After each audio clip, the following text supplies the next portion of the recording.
بھوک اللہ کے خزانوں میں سے ایک خزانہ ہے۔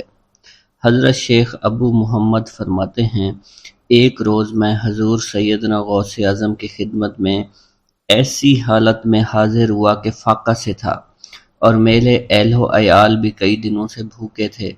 میں نے آپ کی خدمت میں سلام عرض کیا تو آپ نے میری دلی کیفیت کو بھانپتے ہوئے فرمایا، اے جونی، بھوک اللہ تعالیٰ کے خزانوں میں سے ایک خزانہ ہے، اور اللہ عز و جل جس کو دوست رکھتا ہے اس کو فاقہ کی نعمت عطا فرما دیا کرتا ہے۔ حضرت شیخ زین الدین فرماتے ہیں، ایک مرتبہ میں اور ایک میرا دوست حج کی ادائیگی کے بعد بغداد شریف آئے۔ بغداد شریف میں ہم کسی کو جانتے نہیں تھے اور ہمارے پاس صرف ایک قبضہ کمان تھی، جسے فروخت کر کے ہم نے کچھ چاول خریدے اور انہیں پکایا۔ ہم ان چاولوں سے سیر نہ ہو سکے اور نہ ہی ہمیں کوئی لطف محسوس ہوا۔ بعد ازاں ہم حضور سیدنا غوث اعظم کی محفل میں حاضر ہوئے تو آپ کچھ کلام فرما رہے تھے۔ ہمیں دیکھتے ہی آپ نے اپنا کلام قطع کر لیا اور فرمانے لگے، حجاز مقدس سے کچھ مہمان آئے اور ان کے پاس قبضہ کمان کے سوا کچھ نہ تھا، جسے انہوں نے فروخت کر کے چاول خریدے اور انہیں پکا کر کھایا، لیکن نہ ہی وہ سیر ہوئے اور نہ ہی لطف اندوز۔ حضرت شیخ زین الدین ابو الحسن علی بن ابو طاہر ابراہیم انصاری فرماتے ہیں، ہم نے جب حضور سیدنا غوث اعظم کا یہ کلام سنا تو ہم نہایت حیران ہوئے۔ محفل کے اختتام پر آپ نے دسترخوان بچھوایا۔ میں نے آہستگی سے اپنے دوست سے اس کی پسندیدہ چیز کے متعلق پوچھا تو اس نے کہا، حلوہ کھانا چاہتا ہے، اور میرے دل میں اس وقت شہد کی خواہش پیدا ہوئی۔ ابھی یہ سب کچھ ہمارے دلوں میں ہی تھا کہ حضور سیدنا غوث اعظم نے اپنے خادمین کو حکم دیا، جاؤ حلوہ شہد لے آؤ۔ خادمین نے حکم کی، تعمیل کی اور حلوہ اور شہد ہمارے سامنے لا کر رکھ دیا۔ آپ کا اس طرح ہمارے دلوں کی بات پر مطلع ہونے سے ہم حیران رہ گئے۔ حضرت ابو حفص عمر بن صالح بغدادی ایک مرتبہ اپنی اونٹنی کو ہانکتے ہوئے حضور سیدنا غوث اعظم کی خدمت میں حاضر ہوئے۔ عرض کرنے لگے، حضور، میں حج کے لیے بیت اللہ شریف جانا چاہتا ہوں، مگر میری یہ اونٹنی میرا ساتھ دینے کے قابل نہیں ہے، اور فی الحال میرے پاس کوئی دوسری سواری بھی نہیں ہے۔ آپ نے اس اونٹنی کی پشت پر ہاتھ پھیرا۔ اس کے بعد حضرت ابو حفص عمر بن صالح بغدادی نے اس اونٹنی کو ایڑی لگائی تو وہ اونٹنی بیت اللہ شریف تک بھاگتی ہی چلی گئی اور کوئی دوسری سواری اس کے قریب نہیں پہنچ سکی۔ حضرت ابو حامد فرماتے ہیں، میں ایک مرتبہ بغداد شریف میں حضور سیدنا غوث اعظم کی خدمت میں حاضر ہوا اور اپنا مصلی آپ کے نزدیک بچھا کر بیٹھ گیا۔ آپ نے مجھ سے فرمایا، اے حامد، تم عنقریب بادشاہوں کے دسترخوان پر بیٹھو گے۔ چنانچہ جب میں حران واپس پہنچا تو سلطان نور الدین زنگی نے مجھے اپنے پاس رہنے پر مجبور کر دیا اور مجھے اپنا مصاحب خاص مقرر کر دیا اور ناظم اوقاف مقرر فرمایا۔ حضرت شیخ ابو المظفر اسماعیل سے منقول ہے کہ ایک مرتبہ حضرت شیخ الہیتی بیمار ہو گئے۔ حضور سیدنا غوث اعظم ان کی عیادت کے لیے تشریف لائے۔ آپ نے ان کے نزدیک کھجور کے 2 درخت دیکھے جو 4 سال سے خشک تھے اور ان پر پھل نہیں آتا تھا۔ آپ نے ان درختوں کے نیچے بیٹھ کر وضو کیا اور 2 رکعت نماز ادا فرمائی۔ کچھ دن گزرنے کے بعد ان درختوں پر پھل لگ گئے اور وہ دوبارہ سے سرسبز و شاداب ہو گئے۔ جھولی کو میری بھر دو ورنہ کہے گی دنیا، ایسے سخی کا منگتا پھرتا ہے مارا مارا۔ مولانا عبد الرحمن جامی فرماتے ہیں، حضور سیدنا غوث اعظم کا ایک مرید آپ کے ہمراہ مسجد کی جانب جا رہا تھا۔ جمعہ کا دن تھا۔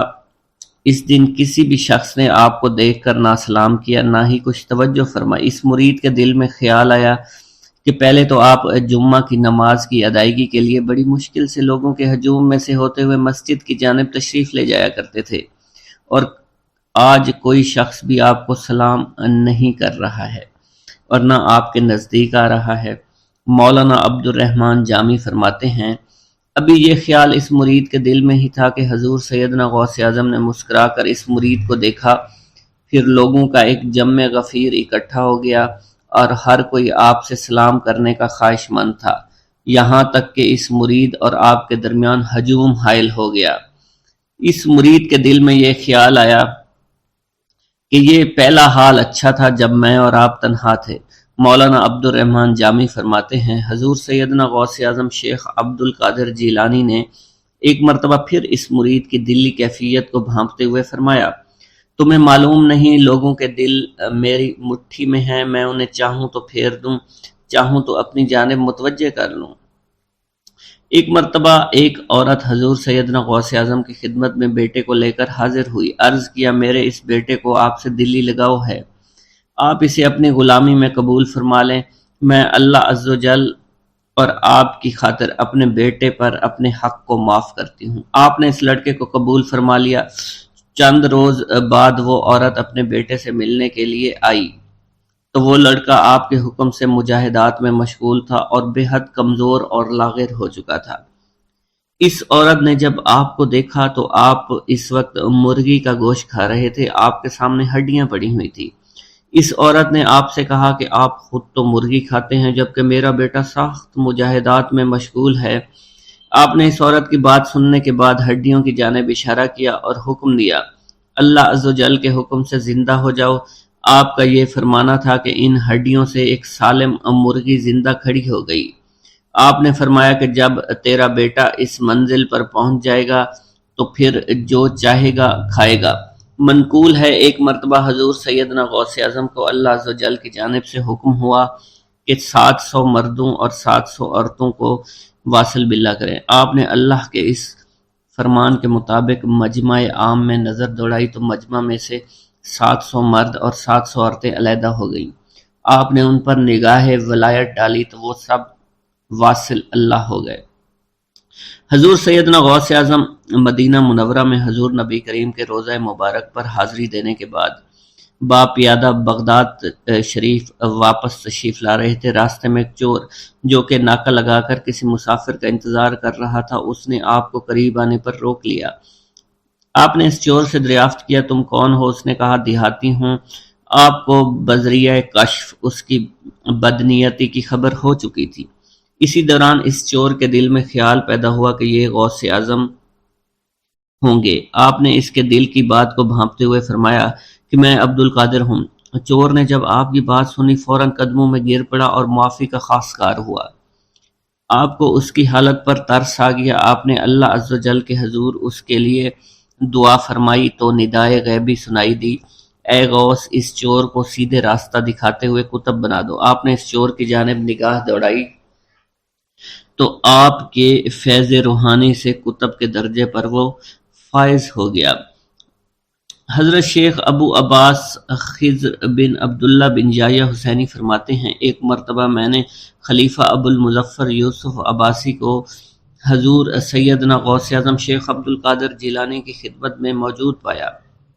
اس نے آپ سے کسی کرامت کو دیکھنے کی درخواست کی اور کہا کہ اس سے میرا دل مطمئن ہو جائے گا۔ حضور سیدنا غوث اعظم حضرت سیدنا شیخ عبد القادر جیلانی نے خلیفہ سے پوچھا کہ تو کیا چاہتا ہے؟ اس نے کہا کہ ایک سیب، اور اس وقت عراق میں سیبوں کا موسم نہ تھا۔ آپ نے اپنے دستے مبارک فضا میں بلند کیا اور دیکھتے ہی دیکھتے آپ کے ہاتھ میں 2 سیب آ گئے۔ آپ نے ایک سیب ابو المظفر کو دیا اور دوسرا خود رکھ لیا۔ ابو المظفر نے جب اپنا سیب چیرا تو اس میں سے کیڑا نکل آیا۔ اس نے جب اپنا سیب چیرا تو یہ اندر سے سفید تھا، اس میں سے کستوری کی خوشبو آ رہی تھی۔ ابو المظفر نے وجہ دریافت کی تو آپ نے فرمایا اس سیب میں سے کیڑا اس وجہ سے نکلا کیونکہ اس سیب کو ظالم کا ہاتھ لگا ہوا تھا۔ حضرت شیخ ابو محمد سے مروی ہے، ایک مرتبہ میں حضور سیدنا غوث اعظم کی خدمت میں بغداد شریف حاضر ہوا۔ کچھ دنوں تک آپ کے ہاں قیام پذیر رہا اور روحانی فیوز و برکات سے مالا مال ہوا۔ بعد ازاں جب میں واپس اپنے ملک مصر روانہ ہونا لگا تو آپ نے مجھ سے فرمایا کہ کبھی کسی سے کوئی چیز مت مانگنا۔ پھر آپ نے اپنی انگشت شہادت میرے منہ میں ڈالی اور فرمایا کہ اسے اچھی طرح چوسو۔ چنانچہ میں نے آپ کے فرمان کے مطابق ایسا ہی کیا۔ جب میں آپ سے اجازت لینے کے بعد واپس اپنے ملک مصر روانہ ہوا تو بغداد شریف سے مصر تک کی طویل مسافت کے دوران مجھے کچھ بھوک محسوس نہیں ہوئی، اور میں جوں جوں آگے بڑھتا رہا اپنے جسم میں توانائی کو پہلے سے زیادہ پاتا۔ بسم اللہ الرحمن الرحیم۔ منقول ہے کہ حضور سیدنا غوث اعظم کے زمانہ میں ایک مقرب کی ولایت سلب کر لی گئی۔ سب چھوٹے بڑے اس کو حقارت کی نگاہ سے دیکھنے لگے۔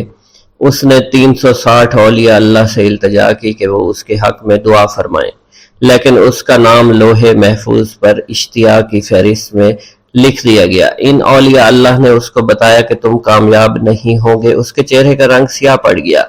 اس شخص نے حضور سیدنا غوث اعظم شیخ عبد القادر جیلانی کی خدمت میں حاضر ہو کر دعا کی درخواست کی۔ آپ نے فرمایا تم اللہ عز و جل کی بارگاہ میں مردود ہو گئے ہو، مگر میں تمہیں اللہ کے اذن میں مقبول بنا سکتا ہوں۔ پھر حضور سیدنا غوث اعظم نے اس کے لیے بارگاہ الہی میں دعا فرمائی تو غیب سے ندا آئی، کیا تمہیں معلوم ہے کہ تم سے پہلے بھی 360 اولیاء اللہ اس کے لیے سفارش کر چکے ہیں، لیکن اس کا نام لوح محفوظ پر اشتیاق کی فہرست میں لکھا جا چکا ہے۔ یا الہی تو مردود کو مقبول، مقبول کو مردود بنانے پر قادر ہے۔ اگر تیری منشا یہی ہے تو نے اس کو مقبول بنانے کے لیے مجھ سے دعا کیوں کروائی؟ غیبی ندا آئی، اے عبد القادر، اسے میں نے تمہارے سپرد کیا، تم اسے جو چاہے بنا دو۔ چنانچہ آپ کی دعا سے وہ پھر سے بارگاہ الہی میں مقبول ہو گیا۔ حضرت شیخ ابو صالح سے منقول ہے، حضرت شیخ ابو مدین مغربی نے مجھے حضور سیدنا غوث اعظم شیخ عبد القادر جیلانی کی خدمت میں بغداد فقر کی تعلیم کے لیے بھیجا۔ آپ نے مجھے 20 دن تک اپنے خلوت خانہ کے دروازہ پر بٹھائے رکھا، اور 20 روز گزرنے کے بعد مجھے قبلہ رو ہونے کا حکم دیا گیا۔ جب میں قبلہ رو ہو گیا آپ نے فرمایا اے ابو صالح اس طرف دیکھو۔ چنانچہ میں نے اس جانب دیکھا تو آپ نے فرمایا کیا دیکھ رہے ہو؟ میں نے عرض کیا بیت اللہ شریف میری نگاہوں کے سامنے ہے۔ آپ نے مجھے حکم دیا کہ اب مغرب کی سمت دیکھو۔ میں نے اپنا چہرہ مغرب کی جانب کیا تو آپ نے فرمایا کہ اب کیا دیکھ رہے ہو؟ میں نے عرض کیا کہ میں اپنے مرشد پاک حضرت ابو مدین کو دیکھ رہا ہوں۔ ایک مرتبہ سنان نامی عیسائی پادری نے حضور سیدنا غوث اعظم کی محفل میں حاضر ہو کر سلام عرض کیا۔ حاضرین کھڑے ہو کر بیان دیا کہ میں یمن کا رہنے والا ہوں، میں نے ارادہ کیا کہ میں اسلام قبول کروں گا۔ اسی دوران میرے دل میں خیال پیدا ہوا میں اس دور کی سب سے بہترین شخصیت کے دست مبارک پر کلمہ پڑھوں۔ اسی سوچ کے دوران مجھے نیند آ گئی۔ خواب میں مجھے حضور سیدنا عیسیٰ کی زیارت نصیب ہوئی۔ آپ علیہ السلام نے مجھ سے ارشاد فرمایا بغداد چلے جاؤ، شیخ عبد القادر کے دست حق پر اسلام قبول کرو، کیونکہ اس وقت وہ روئے زمین پر تمام لوگوں میں افضل اور اعلیٰ ہیں۔ حضرت شیخ عمر الحکیمانی سے منقول ہے، ایک مرتبہ حضور سیدنا غوث اعظم کی خدمت میں 13 لوگ دائرہ اسلام میں داخل ہونے کے لیے حاضر ہوئے۔ ان لوگوں نے بیان کیا کہ ہم عرب کے عیسائی ہیں اور ہم نے کلمہ پڑھنے کا ارادہ کر لیا ہے۔ ابھی یہ سوچ ہی رہے تھے کہ کس مرد کامل کے دست حق پر کلمہ پڑھیں گے۔ ہمیں ہاتف غیب سے آواز سنائی دی کہ بغداد جا کر شیخ عبد القادر جیلانی کے دست مبارک پر کلمہ پڑھو۔ حضرت شیخ زین الدین ابو الحسن علی بن ابی طاہر سے مروی ہے، فرماتے ہیں میں نے حضور سیدنا غوث اعظم سے علم حاصل کیا۔ اللہ عز و جل نے مجھے 1 سال میں اتنا علم دیا کہ دوسروں کو وہ علم 20 سال میں بھی نصیب نہ ہوا ہوگا۔ میں نے آپ سے مصر جانے کی اجازت طلب کی۔ آپ نے فرمایا تو دمشق پہنچ کر غازیوں کو مصر میں داخل ہونے کے لیے تیار پائے گا تاکہ اس پر قبضہ ہو جائے، مگر ان سے کہنا کہ وہ ہرگز کامیاب نہ ہوں گے، ہاں دوسری مرتبہ وہ کامیاب ہو جائیں گے۔ حضرت شیخ زین الدین فرماتے ہیں جب میں دمشق پہنچا میں نے وہی حال پایا جو آپ نے بیان فرمایا تھا۔ میں نے ان سے کہا تو وہیں نہ رکے۔ جب میں مصر پہنچا تو میں نے خلیفہ کو ان کو مقابلے کے لیے تیار پایا۔ میں نے خلیفہ سے کہا گھبراؤ نہیں، کامیاب ہو جاؤ گے۔ وہ فرماتے ہیں خلیفہ نے مجھے اپنا ندیم خاص مقرر فرمایا اور اپنے ہر راز سے مجھے واقفیت دے دی۔ پھر دوسری مرتبہ غازی آئے، انہوں نے مصر پر قبضہ کر لیا۔ مجھے حضور سیدنا غوث کے قول کے مطابق ہر ایک سے 1.5 لاکھ دینار ملے۔ مجھے مصر میں ہر خاص و عام میں مقبولیت حاصل ہوئی اور بے شمار لوگ میرے وعظ سے مستفید ہونے لگے۔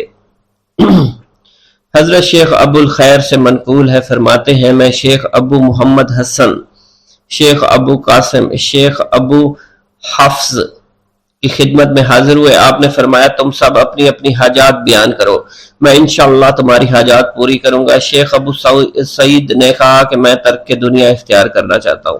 شیخ ابن قائد وانی نے کہا کہ مجھے مجاہدے کی قوت عطا کر دیجئے۔ شیخ بزاز نے کہا خوف الہی چاہتا ہوں۔ شیخ فارسی نے کہا اللہ کے ساتھ میرا ایک حال ہے جسے میں کھو بیٹھا ہوں، چاہتا ہوں میرا وہ حال لوٹ آئے۔ شیخ جمیل نے کہا میں حفظ کرنا چاہتا ہوں۔ شیخ عمر نے کہا میں علم کی زیادتی چاہتا ہوں۔ شیخ خلیل نے کہا میں چاہتا ہوں مجھے موت نہ آئے، یہاں تک کہ مجھے مقام قطبیت پر فائز کیا جائے۔ شیخ ابو البرکات نے کہا کہ میں محبت الہی میں استغراق چاہتا ہوں۔ شیخ ابو عبداللہ نے کہا کہ میں نائب وزیر بننا چاہتا ہوں۔ شیخ ابو مفتوح نے کہا کہ میں خلیفہ کے گھر کا استاد بننا چاہتا ہوں۔ حضرت شیخ ابو الخیر فرماتے ہیں حضور سیدنا غوث اعظم نے فرمایا انشاءاللہ تم سب کی حاجات جلد پوری ہوں گی۔ چنانچہ آپ کا قول پورا ہوا اور تمام لوگوں کی حاجات پوری ہوئی ماں سوائے شیخ خلیل کے، کیونکہ حضرت شیخ خلیل نے قطبیت مانگی تھی جس کا وقت ابھی نہیں آیا تھا۔ حضرت ابو اسعد عبداللہ سے مروی ہے کہ میری کنواری بیٹی فاطمہ گھر کی چھت پر چڑھی تو اسے کوئی چیز اٹھا کر لے گئی۔ اس وقت میری بیٹی کی عمر 16 برس تھی۔ میں حضور سیدنا غوث اعظم شیخ عبد القادر جیلانی کی خدمت میں حاضر ہوا اور سارا ماجرا ان کے گوش گزار کر دیا۔ آپ نے فرمایا تم آج رات کو کرخ کے ویرانے میں جاؤ اور تل خمس 5واں ٹیلا کے پاس جا کر بیٹھ جاؤ اور اپنے ارد گرد دائرہ کھینچ لو۔ دائرہ کھینچتے وقت بسم اللہ علی نیت عبد القادر کے الفاظ پڑھنا۔ جب رات بڑھے گی جنوں کے گروہ مختلف شکلوں میں تیرے نزدیک سے گزریں گے، تم انہیں دیکھ کر خوف زدہ مت ہونا۔ جب صبح ہو جائے گی تو جنوں کا بادشاہ جماعت کے ہمراہ گزرے گا، وہ تجھ سے تیری حاجت پوچھے گا، تو اسے بتانا عبد القادر نے بھیجا ہے اور میری حاجت یہ ہے۔ ابو سعید فرماتے ہیں میں نے حکم کی تعمیل کی، آپ کے فرمان کے مطابق ڈراؤنی شکلوں والے لوگ گزرے مگر دائرہ کے نزدیک کوئی نہ آ سکا، یہاں تک کہ صبح جنوں کا بادشاہ گھوڑے پر سوار ہو کر آیا۔ اس کے ساتھ ایک کثیر جماعت بھی تھی۔ اس نے مجھ سے کہا میری حاجت پوچھی۔ میں نے اسے حضور سیدنا غوث اعظم کا پیغام پہنچاتے ہوئے کہا اور اپنی حاجت بیان کی۔ میری بات سن کر وہ بادشاہ گھوڑے سے اترا، زمین کو بوسہ دیتے ہوئے دائرہ کے کنارے بیٹھ گیا۔ بادشاہ کے بیٹھتے ہوئی جماعت بھی بیٹھ گئی۔ پھر بادشاہ نے اپنی جماعت کے کچھ لوگوں کو حکم دیا جاؤ جس نے یہ کام کیا ہے اسے میرے پاس لے کر آؤ۔ چنانچہ وہ لوگ ایک سرکش جن کو پکڑ لائے جس کے ساتھ میری بیٹی بھی تھی۔ جنوں کے بادشاہ سے کہا گیا کہ یہ ملک چین کے سرکش جنوں میں سے ہے۔ بادشاہ نے اس جن کو مخاطب کرتے ہوئے کہا کہ تمہیں قطب وقت کے قدموں کے نیچے سے لڑکی اٹھانے کی جرت کیوں کر پیش ہوئی؟ اس سرکش جن نے کہا کہ میں اس لڑکی پر عاشق ہو گیا تھا۔ بادشاہ جن نے اس سرکش جن کو سر قلم کرنے کا حکم دیا اور میری بیٹی مجھے واپس لوٹا دی۔ میں نے بادشاہ جن سے کہا کہ تم نے حضور سیدنا غوث اعظم کا حکم بجا لانے میں کوئی کسر نہ چھوڑی۔ بادشاہ جن نے کہا کہ وہ گھر بیٹھے ہم جیسے سرکشوں کو دیکھ لیتے ہیں، خواہ کتنی ہی دور کیوں نہ بیٹھے ہوں۔ جب اللہ عز و جل کوئی قطب مقرر کرتا ہے تو اسے جن و انس پر قدرت عطا فرما دیتا ہے۔ تفریح الخاطر میں منقول ہے حضور سیدنا غوث اعظم کے وصال کے بعد ایک شخص جو کہ عرصہ دراز سے مرشد کامل کی تلاش میں تھا اور وہ آپ کا شورا سننے کے بعد آپ کی خدمت میں بغداد شریف پہنچا۔ جب اس شخص کو معلوم ہوا کہ آپ وصال فرما گئے ہیں تو وہ آپ کی قبر مبارک پر حاضر ہوا اور آداب زیارت بجا لایا۔ آپ اپنی قبر مبارک سے باہر تشریف لائے، اس کا ہاتھ پکڑ کر اسے سلسلہ عالیہ قادریہ میں بیعت فرما دیا اور اس کی جانب خصوصی توجہ فرمائی۔ حضرت ابو بکر ارکیمی فرماتے ہیں میں ابتدائی عمر میں شتر بانی کا کام کیا کرتا تھا۔ ایک مرتبہ مجھے ایک شخص کے ساتھ حج کرنے کا اتفاق ہوا۔ اس شخص کو یہ خطرہ لاحق ہوا کہ وہ عنقریب مر جائے گا۔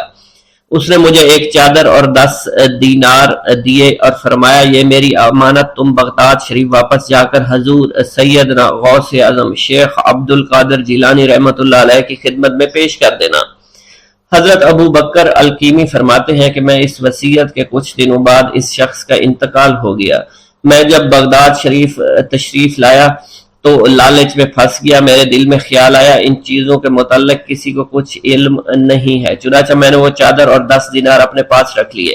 ایک دن میں بازار سے گزر رہا تھا، میری ملاقات حضور سیدنا غوث اعظم سے ہوئی۔ میں نے آپ کو سلام کیا، آپ نے میرا ہاتھ پکڑ کر فرمایا تم نے 10 دیناروں کے لیے بھی اللہ کا خوف نہیں کیا، میری امانت اپنے پاس رکھ لی اور میرے پاس اپنی آمد و رفت بھی ختم کر لی۔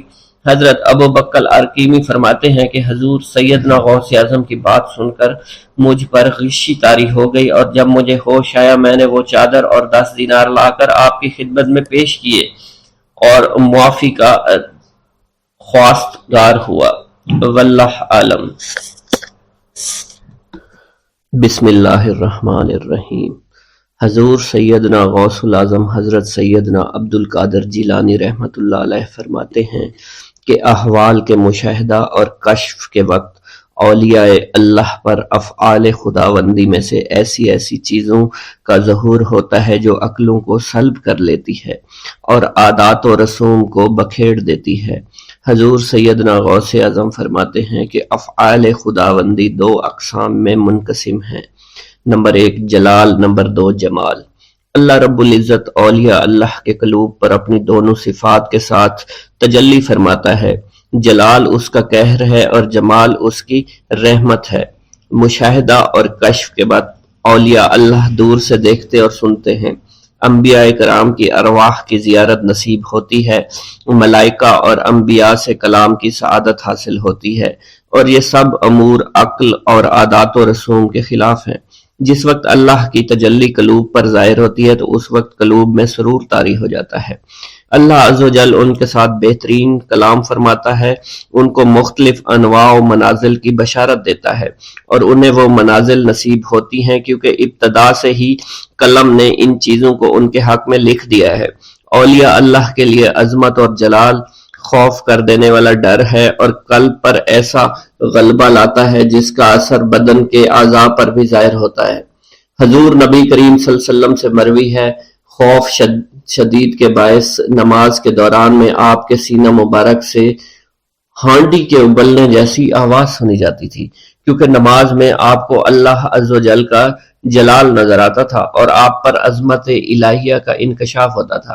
اللہ عز و جل کے مشاہدہ کے وقت اولیاء اللہ کو جو بشارتیں ہوتی ہیں وہ حقیقت میں ان پر فضل طاری ہوتا ہے اور فضل خداوندی کا ظہور ہو رہا ہوتا ہے۔ جب تک سالک اپنی ہستی میں فانی نہیں ہوتا، ذات حق کے ساتھ باقی نہیں ہو سکتا۔ اللہ رب العزت دولت وصال حاصل ہونے سے پہلے عاشقوں کو قرب وصال کی خوشخبری اس لیے دیتے ہیں کہ شاید شوق الہی کے سبب ان کی محبت حد سے گزرے، ان کی قوتیں منقطع ہو جائیں اور وہ ہلاک ہو جائیں۔ یقین کے 3 مرتبے ہیں، علم الیقین، عین الیقین، حق الیقین۔ علم الیقین کے مرتبہ پر فائز ہونے پر سالک کو اس راز کا علم ہو جاتا ہے کہ محبوب حقیقی عالم کی صورت میں جلوہ نما ہے، اور حضور نبی کریم صلی اللہ علیہ وآلہ وسلم اس شاہد لم یزلی کے لیے مرت نامہ ہے۔ پھر جب سالک ترقی کی منازل طے کرتا ہے تو وہ عین الیقین کے مرتبہ پر فائز ہو جاتا ہے، جس سے مراد یہ ہے کہ محبوب حقیقی حضور نبی کریم کی زیارت سے مشرف ہونے لگتا ہے اور اس کا یقین وحدت الوجود پر پختہ ہو جاتا ہے، اور پھر اسے بیداری میں بھی حضور نبی کریم کی حضوری کی سعادت نصیب ہوتی ہے۔ پھر سالک عین الیقین کی منازل طے کر کے حق الیقین کی منازل پر فائز ہوتا ہے اور اس کے قلب پر حقیقت محمد صلی اللہ علیہ وسلم کا ظہور ہوتا ہے۔ حضور سیدنا غوث اعظم حضرت سیدنا عبد القادر جیلانی رحمۃ اللہ علیہ فرماتے ہیں، اے سالک، تیرا حقیقی مقصد صرف اللہ ہے، یعنی تو اس جہان فانی میں صرف معرفت الہی کا شکار کھیلنے کے لیے آیا ہے، کیونکہ ارشاد باری تعالیٰ ہے پس اللہ کی طرف دوڑو۔ سالک کے لیے اس کا مقصود نہ آخرت ہے نہ دنیا، بلکہ اس کا مقصود صرف اور صرف اللہ عز و جل ہے اور نفس ہے، یعنی سالک اور اللہ کے درمیان حجاب نفس ہے۔ نفس سے مراد نفسانی خواہش ہیں، اور جب انسان اللہ عز و جل اور حضور نبی کریم کی اطاعت چھوڑ کر دنیاوی لذات شہوات میں مشغول ہو جاتا ہے تو اللہ عز و جل اس سے دور ہو جاتے ہیں۔ انسان دو چیزوں کا مجموعہ ہے، بدن اور روح۔ اگر نفس کو غذا دی جائے تو بدن موٹا ہو جاتا ہے اور روح لاغر ہو جاتی ہے، اگر روح کو غذا دی جائے اور نفس کے ساتھ مجاہدہ کیا جائے تو اس سے روح موٹی تازی ہو جاتی ہے اور جسم لاغر ہو جاتا ہے۔ ارشاد باری تعالیٰ ہے، میں نے جن و انس کو اپنی عبادت کے لیے پیدا کیا ہے تاکہ وہ مجھے پہچانے۔ نفس اللہ کی ضد ہے اور اس کا دشمن ہے، یعنی وہ شخص جو اپنی نفسانی خواہش کی پیروی کرتا ہے وہ اللہ کے حکم کی عدولی کر رہا ہوتا ہے۔ ایک مرتبہ دریائے دجلہ میں سیلاب آ گیا۔ دریا کی طغیانی کی شدت کی وجہ سے لوگ پریشان حالت میں حضور سیدنا غوث اعظم شیخ سید عبد القادر جیلانی رحمۃ اللہ علیہ کی خدمت میں حاضر ہوئے۔ آپ نے اپنا عصائے مبارک پکڑا ہوا تھا اور دریائے دجلہ کے کنارے پہنچ کر عصائے مبارک کو زمین میں گاڑ دیا اور فرمایا، اے دریا بس رک جا۔ آپ کا فرمانا تھا کہ دریا کی طغیانی کم ہو گئی۔ حضرت شیخ عبد الجبائی سے منقول ہے، میری ملاقات ہمدان میں ایک شخص طریف سے ہوئی۔ یہ شخص دمشق کا رہائشی تھا۔ اس نے مجھے بتایا دوران سفر میری ملاقات بشر المفرزی سے ہوئی جو 14 اونٹوں پر شکر لادے ہوئے تھے۔ انہوں نے مجھے بتایا کہ دوران سفر میرا گزر ایک جنگل سے ہوا، رات کا وقت تھا، میرے پاس 4 اونٹ اس جنگل میں گم ہو گئے۔ میں نے ان کو بہت تلاش کیا لیکن کامیاب نہ ہوا، یہاں تک کہ صبح ہو گئی۔ میں نے پریشانی کے عالم میں حضور سیدنا غوث الاعظم حضرت سیدنا عبد القادر جیلانی کو پکارا، کیونکہ آپ نے دوران واز ایک مرتبہ فرمایا تھا کہ جب بھی کوئی مشکل درپیش ہو تو مجھے پکارو۔ چنانچہ میں آپ کو پکارنے لگا۔ اس دوران مجھے ایک ٹیلے پر ایک شخص دکھائی دیا جس نے سفید لباس زیب تن کر رکھا تھا۔ اس شخص نے مجھے ہاتھ سے ایک جانب اشارہ کیا۔ جب میں ٹیلے کے نزدیک پہنچا تو وہ شخص غائب ہو چکا تھا۔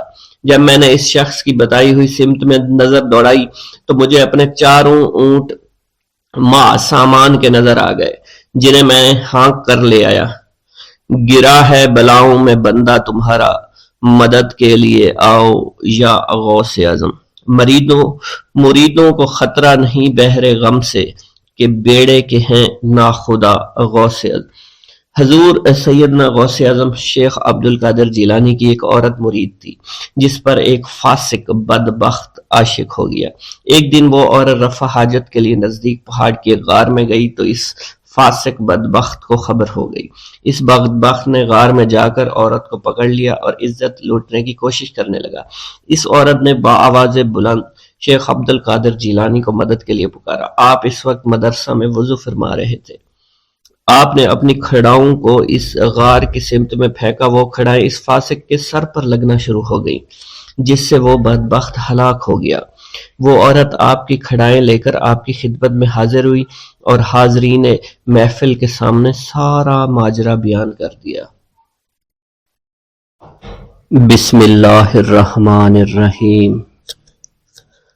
حضور سیدنا غوث اعظم کی پرورش نہایت ہی بابرکت ماحول میں ہوئی۔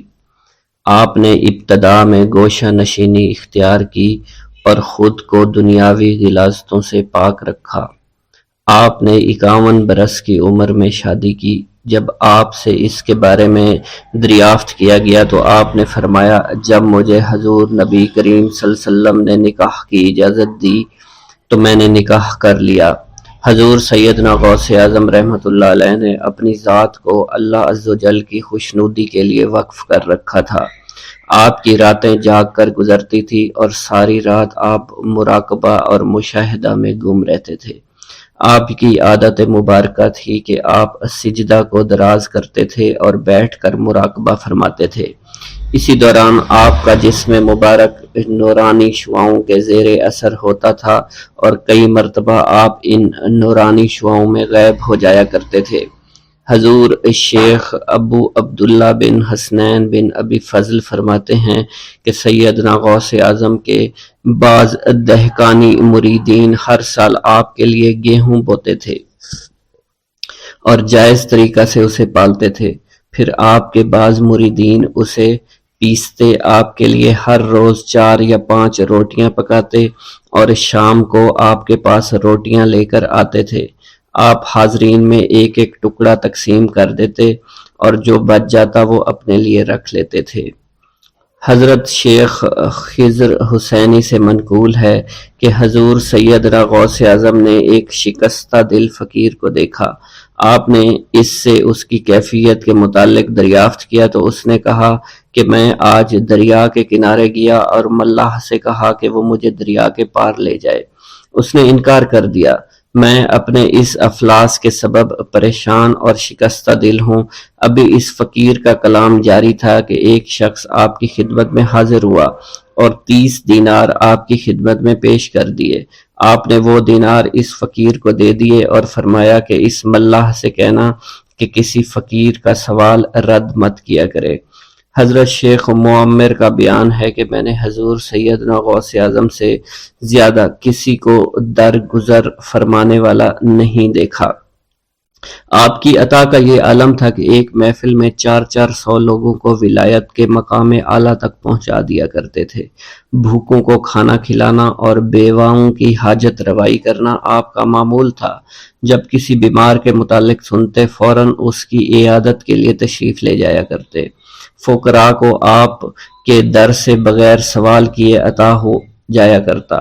حضور سیدنا غوث اعظم نے فرمایا کہ مخلوق سے کنارہ کشی سے قبل علم حاصل کرو، کیونکہ جو شخص علم کے بغیر عبادت کرتا ہے وہ اصلاح سے زیادہ فساد میں مبتلا ہو جاتا ہے۔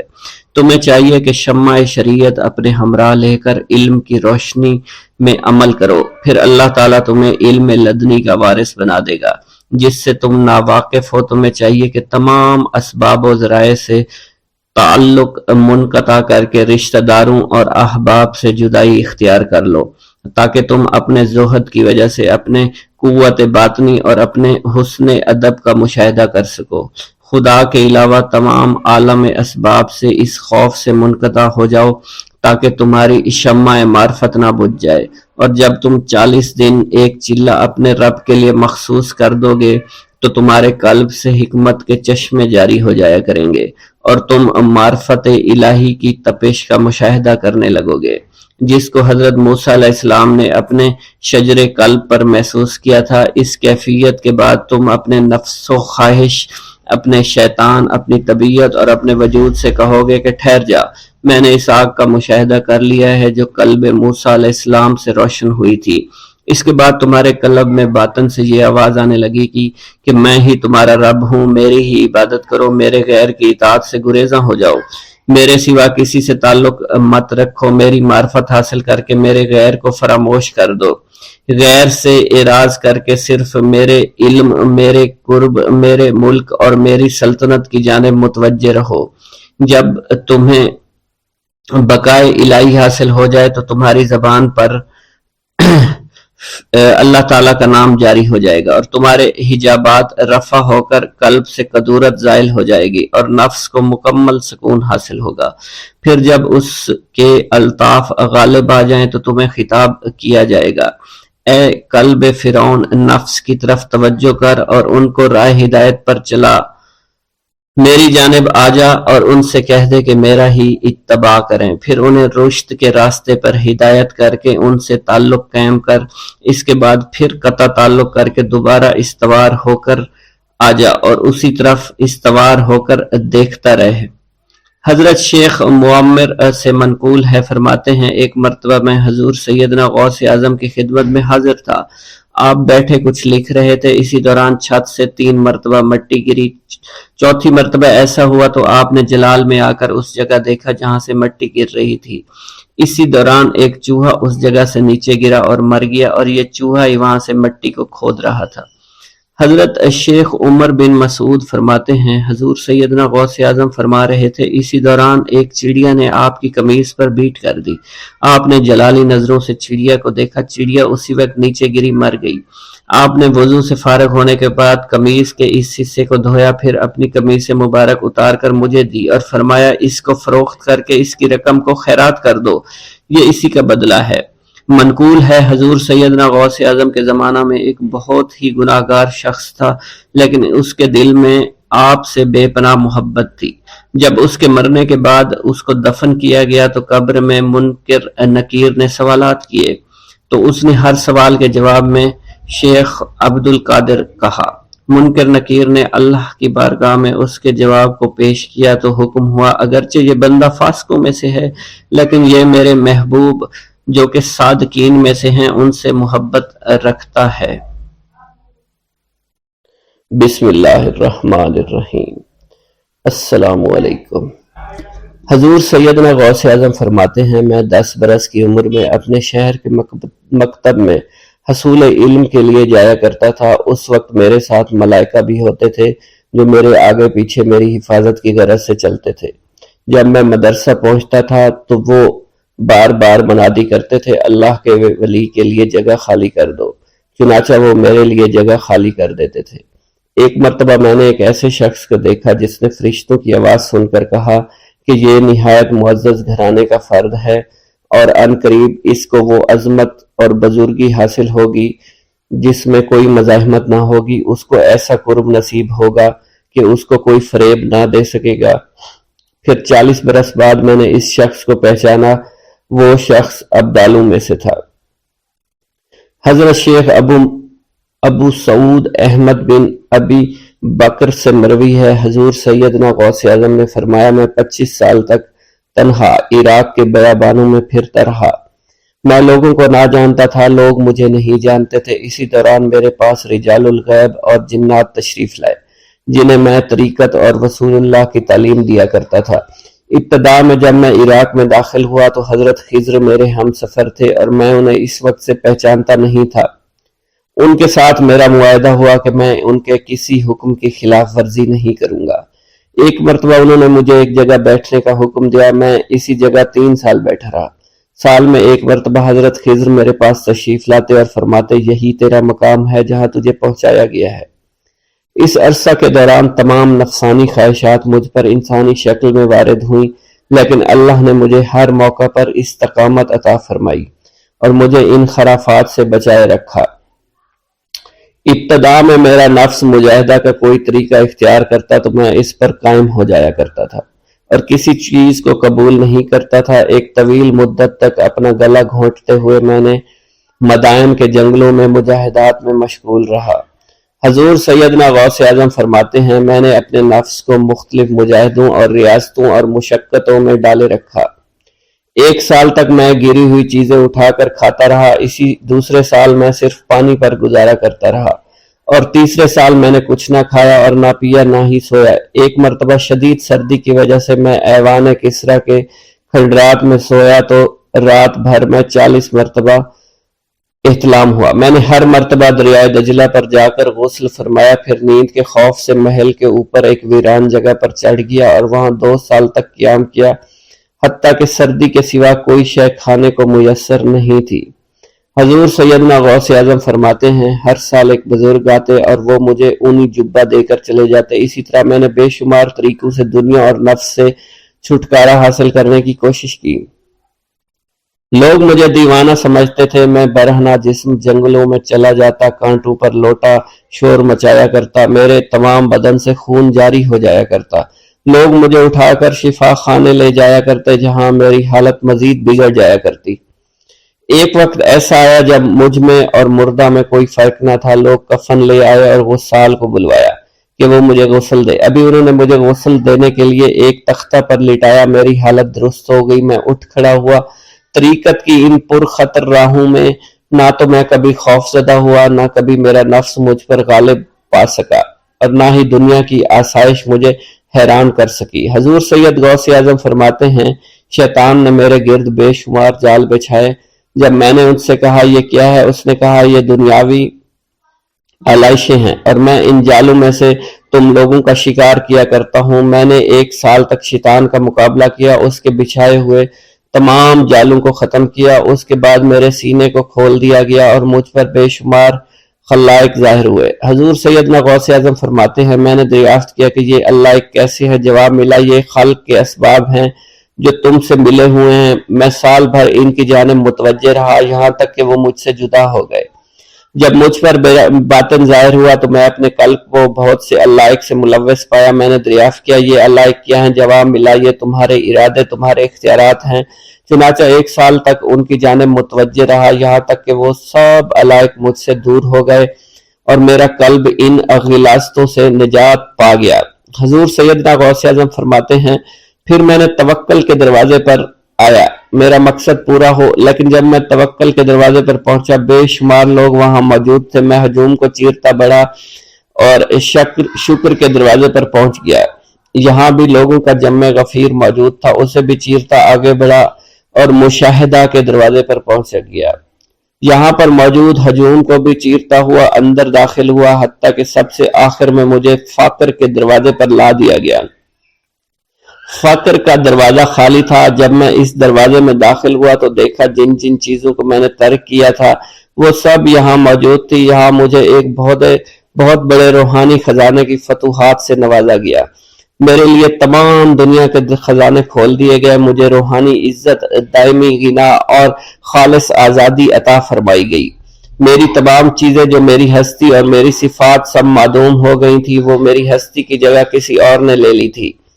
حضرت شیخ ابو سعید مخزومی نے حضور سیدنا غوث اعظم کو خرقہ خلافت سے نوازا اور فرمایا، اے عبد القادر، یہ وہ خرقہ ہے جو حضور نبی کریم صلی اللہ علیہ وسلم نے سیدنا علی المرتضیٰ کو عطا فرمایا۔ سیدنا علی المرتضیٰ نے یہ خرقہ خواجہ حسن بصری کو عطا فرمایا، جس سے ہوتا ہوا یہ مجھ تک پہنچا، اور یہ تمہاری امانت تھی جو میں نے تم تک پہنچا دی۔ حضور سیدنا غوث اعظم نے جب خرقہ مبارک کو زیب تن کیا تو آپ پر بے شمار انوار و تجلیات کی بارش ہونا شروع ہو گئی۔ بسم اللہ الرحمن الرحیم۔ السلام علیکم۔ حضور سیدنا غوث اعظم فرماتے ہیں، میں 10 برس کی عمر میں اپنے شہر کے مکتب میں حصول علم کے لیے جایا کرتا تھا۔ اس وقت میرے ساتھ ملائکہ بھی ہوتے تھے جو میرے آگے پیچھے میری حفاظت کی غرض سے چلتے تھے۔ جب میں مدرسہ پہنچتا تھا تو وہ بار بار منادی کرتے تھے، اللہ کے ولی کے لیے جگہ خالی کر دو، چنانچہ وہ میرے لیے جگہ خالی کر دیتے تھے۔ ایک مرتبہ میں نے ایک ایسے شخص کو دیکھا جس نے فرشتوں کی آواز سن کر کہا کہ یہ نہایت معزز گھرانے کا فرد ہے اور عن قریب اس کو وہ عظمت اور بزرگی حاصل ہوگی جس میں کوئی مزاحمت نہ ہوگی، اس کو ایسا قرب نصیب ہوگا کہ اس کو کوئی فریب نہ دے سکے گا۔ پھر 40 برس بعد میں نے اس شخص کو پہچانا، وہ شخص ابدالوں میں سے تھا۔ حضرت شیخ ابو سعود احمد بن ابی بکر سے مروی ہے، حضور سیدنا غوث اعظم نے فرمایا، میں 25 سال تک تنہا عراق کے بیابانوں میں پھرتا رہا، میں لوگوں کو نہ جانتا تھا، لوگ مجھے نہیں جانتے تھے۔ اسی دوران میرے پاس رجال الغیب اور جنات تشریف لائے جنہیں میں طریقت اور رسول اللہ کی تعلیم دیا کرتا تھا۔ ابتدا میں جب میں عراق میں داخل ہوا تو حضرت خضر میرے ہم سفر تھے اور میں انہیں اس وقت سے پہچانتا نہیں تھا۔ ان کے ساتھ میرا معاہدہ ہوا کہ میں ان کے کسی حکم کی خلاف ورزی نہیں کروں گا۔ ایک مرتبہ انہوں نے مجھے ایک جگہ بیٹھنے کا حکم دیا، میں اسی جگہ 3 سال بیٹھا رہا۔ سال میں ایک مرتبہ حضرت خضر میرے پاس تشریف لاتے اور فرماتے، یہی تیرا مقام ہے جہاں تجھے پہنچایا گیا ہے۔ اس عرصہ کے دوران تمام نفسانی خواہشات مجھ پر انسانی شکل میں وارد ہوئیں، لیکن اللہ نے مجھے ہر موقع پر استقامت عطا فرمائی اور مجھے ان خرافات سے بچائے رکھا۔ ابتدا میں میرا نفس مجاہدہ کا کوئی طریقہ اختیار کرتا تو میں اس پر قائم ہو جایا کرتا تھا اور کسی چیز کو قبول نہیں کرتا تھا۔ ایک طویل مدت تک اپنا گلا گھونٹتے ہوئے میں نے مدائن کے جنگلوں میں مجاہدات میں مشغول رہا۔ حضور سیدنا غوث اعظم فرماتے ہیں، میں نے اپنے نفس کو مختلف مجاہدوں اور ریاستوں اور مشقتوں میں ڈالے رکھا۔ 1 سال تک میں گری ہوئی چیزیں اٹھا کر کھاتا رہا، اسی دوسرے سال میں صرف پانی پر گزارا کرتا رہا اور تیسرے سال میں نے کچھ نہ کھایا اور نہ پیا نہ ہی سویا۔ ایک مرتبہ شدید سردی کی وجہ سے میں ایوان کسریٰ کے کھنڈرات میں سویا تو رات بھر میں 40 مرتبہ احتلام ہوا۔ میں نے ہر مرتبہ دریائے دجلہ پر جا کر غسل فرمایا، پھر نیند کے خوف سے محل کے اوپر ایک ویران جگہ پر چڑھ گیا اور وہاں 2 سال تک قیام کیا، حتیٰ کہ سردی کے سوا کوئی شے کھانے کو میسر نہیں تھی۔ حضور سیدنا غوث اعظم فرماتے ہیں ہر سال ایک بزرگ آتے اور وہ مجھے اونی جبہ دے کر چلے جاتے. اسی طرح میں نے بے شمار طریقوں سے دنیا اور نفس سے چھٹکارا حاصل کرنے کی کوشش کی. لوگ مجھے دیوانہ سمجھتے تھے. میں برہنہ جسم جنگلوں میں چلا جاتا, کانٹوں پر لوٹا شور مچایا کرتا, میرے تمام بدن سے خون جاری ہو جایا کرتا. لوگ مجھے اٹھا کر شفا خانے لے جایا کرتے جہاں میری حالت مزید بگڑ جایا کرتی. ایک وقت ایسا آیا جب مجھ میں اور مردہ میں کوئی فرق نہ تھا. لوگ کفن لے آئے اور غسال کو بلوایا کہ وہ مجھے غسل دے. ابھی انہوں نے مجھے غسل دینے کے لیے ایک تختہ پر لٹایا. میری حالت درست ہو گئی. میں اٹھ کھڑا ہوا. طریقت کی ان پرخطر راہوں میں نہ تو میں کبھی خوف زدہ ہوا, نہ کبھی میرا نفس مجھ پر غالب پا سکا, اور نہ ہی دنیا کی آسائش مجھے حیران کر سکی. حضور سید غوث اعظم فرماتے ہیں شیطان نے میرے گرد بے شمار جال بچھائے. جب میں نے ان سے کہا یہ کیا ہے, اس نے کہا یہ دنیاوی آلائشیں ہیں اور میں ان جالوں میں سے تم لوگوں کا شکار کیا کرتا ہوں. میں نے 1 سال تک شیطان کا مقابلہ کیا, اس کے بچھائے ہوئے تمام جالوں کو ختم کیا. اس کے بعد میرے سینے کو کھول دیا گیا اور مجھ پر بے شمار خلائق ظاہر ہوئے. حضور سیدنا غوث اعظم فرماتے ہیں میں نے دریافت کیا کہ یہ اللہ ایک کیسے ہے. جواب ملا یہ خلق کے اسباب ہیں جو تم سے ملے ہوئے ہیں. میں سال بھر ان کی جانب متوجہ رہا یہاں تک کہ وہ مجھ سے جدا ہو گئے. جب مجھ پر باطن ظاہر ہوا تو میں اپنے قلب کو بہت سے علائق سے ملوث پایا. میں نے دریافت کیا یہ علائق کیا ہیں. جواب ملا یہ تمہارے ارادے, تمہارے اختیارات ہیں. چنانچہ 1 سال تک ان کی جانب متوجہ رہا یہاں تک کہ وہ سب علائق مجھ سے دور ہو گئے اور میرا قلب ان غلاظتوں سے نجات پا گیا. حضور سیدنا غوث اعظم فرماتے ہیں پھر میں نے توکل کے دروازے پر آیا میرا مقصد پورا ہو. لیکن جب میں توکل کے دروازے پر پہنچا بے شمار لوگ وہاں موجود تھے. میں ہجوم کو چیرتا بڑھا اور شکر کے دروازے پر پہنچ گیا. یہاں بھی لوگوں کا جمع غفیر موجود تھا. اسے بھی چیرتا آگے بڑھا اور مشاہدہ کے دروازے پر پہنچ گیا. یہاں پر موجود ہجوم کو بھی چیرتا ہوا اندر داخل ہوا حتیٰ کہ سب سے آخر میں مجھے فقر کے دروازے پر لا دیا گیا. فقر کا دروازہ خالی تھا. جب میں اس دروازے میں داخل ہوا تو دیکھا جن جن چیزوں کو میں نے ترک کیا تھا وہ سب یہاں موجود تھی. یہاں مجھے ایک بہت بڑے روحانی خزانے کی فتوحات سے نوازا گیا. میرے لیے تمام دنیا کے خزانے کھول دیے گئے. مجھے روحانی عزت, دائمی غنا اور خالص آزادی عطا فرمائی گئی. میری تمام چیزیں جو میری ہستی اور میری صفات سب معدوم ہو گئی تھی وہ میری ہستی کی جگہ کسی اور نے لے لی تھی. حضرت شیخ ابو سعید مخزومی نے حضور سیدنا غوث اعظم کو خرقہ خلافت سے نوازا اور فرمایا اے عبد القادر یہ وہ خرقہ ہے جو حضور نبی کریم صلی اللہ علیہ وسلم نے سیدنا علی المرتضیٰ کو عطا فرمایا. سیدنا علی المرتضیٰ نے یہ خرقہ خواجہ حسن بصری کو عطا فرمایا جس سے ہوتا ہوا یہ مجھ تک پہنچا اور یہ تمہاری امانت تھی جو میں نے تم تک پہنچا دی. حضور سیدنا غوث اعظم نے جب خرقہ مبارک کو زیب تن کیا تو آپ پر بے شمار انوار و تجلیات کی بارش ہونا شروع ہو گئی. بسم اللہ الرحمن الرحیم. ناظرین گرامی روایت میں آتا ہے کہ قطب الاقطاب حضرت شیخ عبد القادر جیلانی الحسنی والحسینی الجیلانی حضرت غوث اعظم شیخ عبد القادر جیلانی رحمۃ اللہ علیہ جب نماز ادا کرتے تو بہت زار و قطار رویا کرتے, یعنی گریہ زاری کیا کرتے تھے. روتے روتے آپ کی ہچکی بن جایا کرتی تھی. جب آپ رحمت اللہ علیہ مسجد میں اپنے مریدین اور شاگردوں کے ساتھ باجماعت نماز پڑھتے, اللہ پاک کی محبت اور عشق میں اتنے ڈوب کر عبادت کرتے کہ ان کے شاگرد آپ کی رقت آمیزی کو دیکھ کر یعنی رونے کے انداز کو دیکھتے اور کہتے اگر اصل نماز دیکھنی ہے تو غوث پاک کی نماز کو دیکھا جائے. تو ایک بار کا ذکر ہے کہ آپ رحمت اللہ علیہ عراق کی مسجد میں سے باجماعت نماز پڑھ کر باہر نکلے. آپ کے مریدین بھی آپ کے ساتھ تھے. آپ نے دیکھا کہ اسی محلے میں کچھ بچے اخروٹ کے ساتھ کھیل رہے ہیں.